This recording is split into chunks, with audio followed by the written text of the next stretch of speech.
entertained? Are you not entertained? Gladiator 2, the sequel to Gladiator, a film that absolutely did not garner a sequel, has finally hit theaters and is stirring up quite the controversy to say the least. Many people have been saying that this film is god-awful, while select other few have been singing its praises. And well, I think I fall somewhere in the middle of those two camps. While Gladiator 2 is not a bad film, it certainly isn't great either. It is very similar to the original, and all in all, mostly just feels like a downgrade from the first in every single way. So where should I start?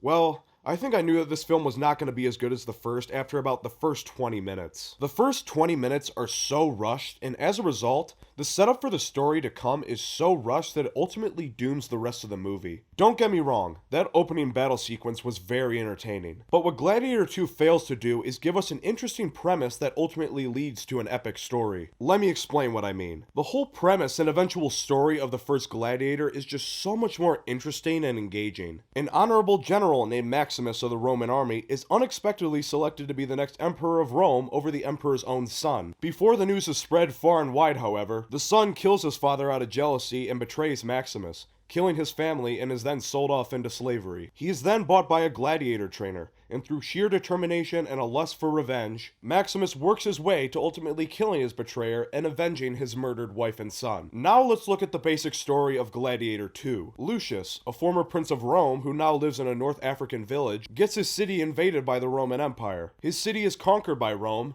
His wife gets killed because she decided to be an archer for some reason. He's enslaved, and now he wants revenge, I guess. And that's kind of the basics in a nutshell. Not only is this completely redundant from the first film, but it's also just a downgrade in quality in every single way. It's too generic. The film plays it way too safe. If it wasn't for the Roman backdrop and the sheer epicness of the Colosseum, this film really lacks that epic overarching story in my opinion that made the first one so damn great. Now while I certainly have a lot of issues with the story at large, I actually think that most of the issues that I have with the film stem from the characters and the lack of depth and good writing that each of them receive. Paul Mescal has the monumental task of trying to live up to Russell Crowe's Oscar-winning performance. And while I do think that Paul is serviceable for the film, it's easy for me to say that he's no Russell Crowe. I think his best moments in the film come in the more intimate one-on-one character scenes, like with his mother and the medic that he befriends. But I don't think that he's quite able to pull off that stoic masculine heroism that's required for a role like this. For example, there's times where his line delivery just comes off a little lifeless, and you just can't feel like there's much emotion behind what he's saying. If you go back and watch the first Gladiator, while a lot of Russell Crowe's lines in that film are certainly pretty monotone in their delivery, you can just feel the emotions running through his character and his body language. You can see the emotions running through his mind without him having to say anything at all, and can just tell that this is a man on a purpose. And while I can't blame Paul entirely because there certainly was a lot more development that needed to go into his character from a writing perspective, I just don't think that this was quite the right role for him, and I think he was a little miscast. Denzel Washington's character Macrinus has also taken up a lot of the headlines, and while I do think that Denzel gives a pretty strong performance,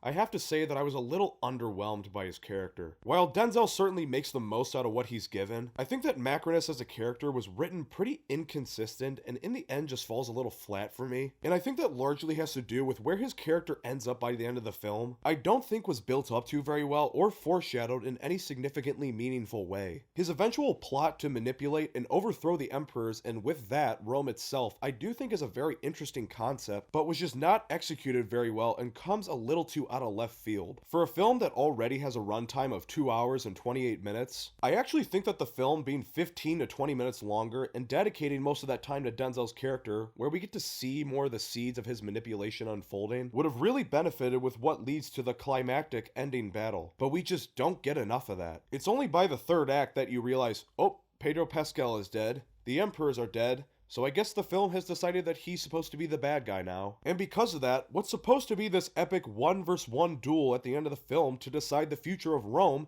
really falls flat because it only feels like it's been 20 minutes in the making. Another character that I was sadly really disappointed by was Pedro Pascal as Marcus Acacius. And again, a lot of my issues don't have to do with the acting, it comes down to the writing. His character I found to be pretty interesting early on because I actually saw a lot of similarities between his character to Maximus from the first Gladiator. He's a beloved general that's grown pretty tired of this seemingly endless wars and just wants to remain home with his wife and live in peace. It's just that he, at least at the beginning of the film, goes along with the psychopathic rulers while Maximus didn't. But god do I feel like they wasted him. Not only do I think like they killed him off way too early, it almost just feels like the writers didn't really know what to do with him. He's in a very weird spot because you almost feel like he's supposed to be the villain considering Lucius wants to kill him, but he's not really written as a villain at all. And because of this, the writers just decide to kill him off without him having any real impact on the story at large, so it can make way for Macrinus's rise to the top. Joseph Quinn and Fred Heschinger, on the other hand, are two guys whose performances I really enjoyed, in particular Fred Heschinger. These two I thought were pretty great at playing obviously detached psychopaths, and really brought a lot of life to a cast that otherwise felt a lot more monotone. But similar to Macrinus, this is another case where these characters just did not get enough development for me to get fully invested in them. While we certainly get to know their on-the-surface personalities, we don't really get to see much depth in the men behind the madness. And as a result, it does make these two feel a little bit like those stereotypical mustache-twirling type villains. In terms of overall positives, the action in Gladiator 2 for me is probably the best part.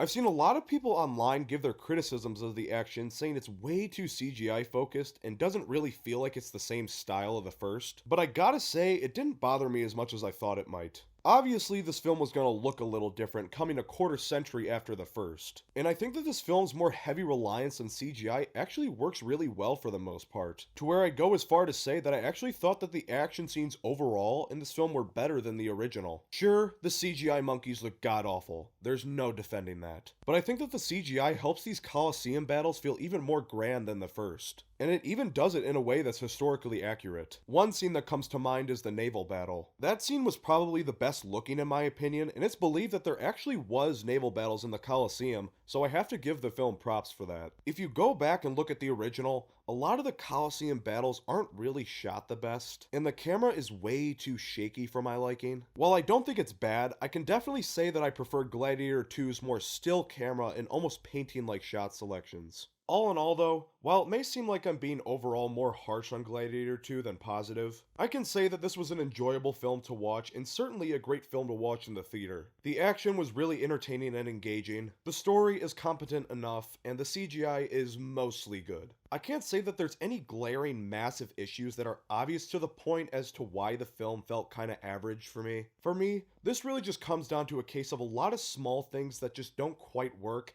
adding up over the course of the film. And it's when you add up all those small things that ultimately, Gladiator 2 was a little bit of a disappointment.